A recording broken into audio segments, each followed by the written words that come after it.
নমস্কার বন্ধুরা, সবাইকে স্বাগত জানিয়ে শুরু করছি একটা নতুন রেসিপি। আমার আজকের পর্বে রয়েছে একেবারেই বিনা মশলায় তৈরি দুর্দান্ত স্বাদের একটা মাছের ঝোলের রেসিপি।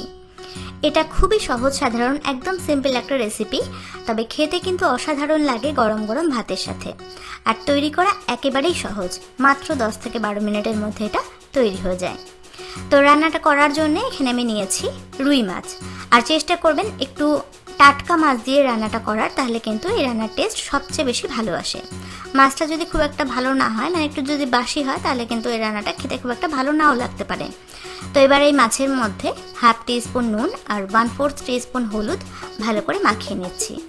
আর নুন হলুদটা মাখানো হয়ে গেলে মাছটাকে আমি এক সাইড করে রেখে দেবো 10 মিনিটের জন্য। এতে করে নুনটা কিন্তু মাছের মধ্যে খুব ভালো মতন ঢুকে যাবে আর মাছটা খেতেও ভালো লাগবে। এবার একটা বাটির মধ্যে নিয়ে নিচ্ছি 1/4 টিস্পুন হলুদ আর Kashmiri red chilli powder 1/4 teaspoon. তবে কাশ্মীরি রেড চিলি পাউডার বাদ দিয়েও কিন্তু এটা করা যাবে, আমি একটুখানি কালারের জন্য এটা দিলাম। আর এর সাথে দিয়ে দিলাম 1/2 টিস্পুন নুন আর খুব সামান্য পরিমাণে একটুখানি দিচ্ছি চিনি। তবে আপনারা যারা রান্নায় চিনি খেতে একেবারেই অপছন্দ করেন, তারা কিন্তু চিনিটা বাদ দিয়ে এটা করতে পারেন। এবার একটুখানি জল দিয়ে সব মশলাকে একসাথে গুলে রাখলাম। তো প্রিপারেশন হয়ে গেছে, এবার রান্নায় চলে এসেছি। রান্নাটা করার জন্য কড়াইতে 3 টেবিল চামচ সর্ষের তেল খুব ভালো করে গরম করে নিচ্ছি।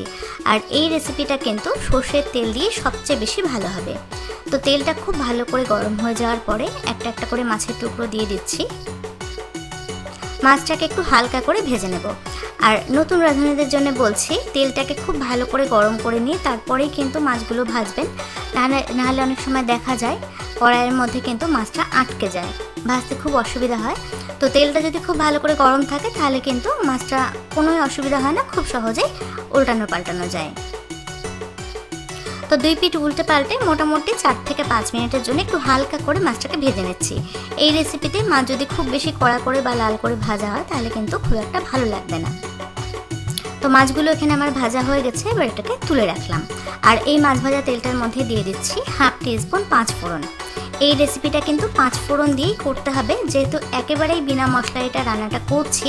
তো 5 ফোড়ন দিয়ে করলে এটা খেতে ভালো লাগবে বেশি। এখানে কিন্তু জিরে বা কালো জিরে দেওয়া যাবে না। আর এখানে দিয়ে দিলাম 3টে ছিঁড়ে রাখা কাঁচা লঙ্কা। এবার 5 ফোড়ন আর কাঁচা লঙ্কাটাকে তেলের মধ্যে 20 থেকে 25 সেকেন্ডের জন্য একটুখানি সাঁতলে নিচ্ছি। গ্যাসের ফ্লেমটাকে কিন্তু কমিয়ে রাখতে হবে, নাহলে এটা পুড়ে যাবে মশলাটা। তো মশলাটা আমার ভাজা হয়ে গেছে, খুব সুন্দর একটা ফ্লেভার বেরিয়েছে 5 ফোড়ন আর কাঁচা লঙ্কা ভাজার। এবার এখানে দিয়ে দিলাম খুব ছোট সাইজের একটা পেঁয়াজ কুচি আর একটা ছোট সাইজের টমেটোর অর্ধেকটা কুচি করে রেখেছিলাম সেটা। এবার পেঁয়াজ আর টমেটোটাকে একটু ভালো করে নরম করে ভেজে নিচ্ছি। মানে মোটামুটি 3 থেকে 4 মিনিট পেঁয়াজ আর টমেটোটা আমি ভেজে নিয়েছি, বেশ নরম হয়ে গেছে পেঁয়াজ আর টমেটো। এবার এখানে প্রথমে যে মশলাটা আমরা গুলে রেখেছিলাম সেটা দিয়ে দিলাম।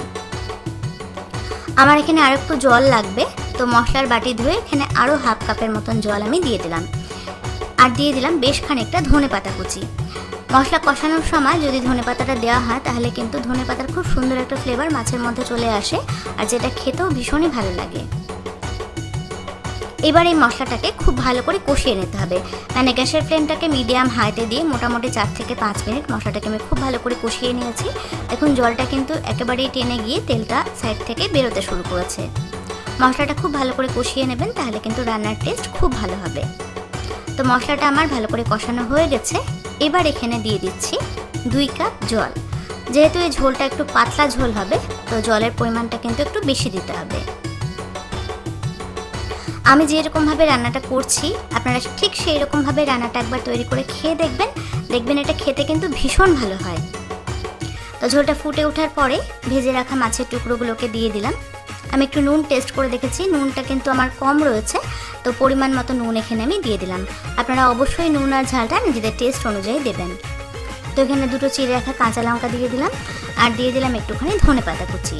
এবার সব কিছুকে খুব ভালো করে একসাথে মিশিয়ে নিয়ে গ্যাসের ফ্লেমটাকে একদম বাড়িয়ে রেখে এটাকে আমি ঢেকে রান্না করব 5 থেকে 7 মিনিট। একটু সময় নিয়ে মাছটাকে যদি ঝোলের মধ্যে বেশ ভালো করে ফোটানো হয়, তাহলে কিন্তু ঝোলের টেস্টটা খুব ভালো হয়। যেহেতু একেবারেই কম মশলা দিয়ে বা একেবারেই বিনা মশলা দিয়ে রান্নাটা করা হচ্ছে, তো ঠিক আমি যেরকমভাবে বলছি সেরকমভাবে আপনারা রান্নাটা করবেন, দেখবেন এটা খেতে ভীষণই ভালো হবে। তো নামানোর আগে এখানে দিয়ে দিলাম 1/2 টিস্পুন ভাজা মশলা। এই ভাজা মশলার মধ্যে রয়েছে গোটা জিরে আর গোটা গরম মশলা। হাতের কাছে যদি ভাজা মশলা থাকে তাহলে আপনারা দিতে পারেন, আবার না দিয়েও কিন্তু এটা ভীষণই ভালো হবে।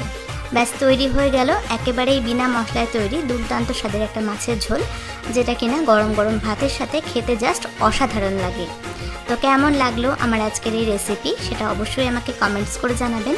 আর ভিডিও ভালো লাগলে কিন্তু অবশ্যই একটা লাইক করবেন আর চ্যানেলটা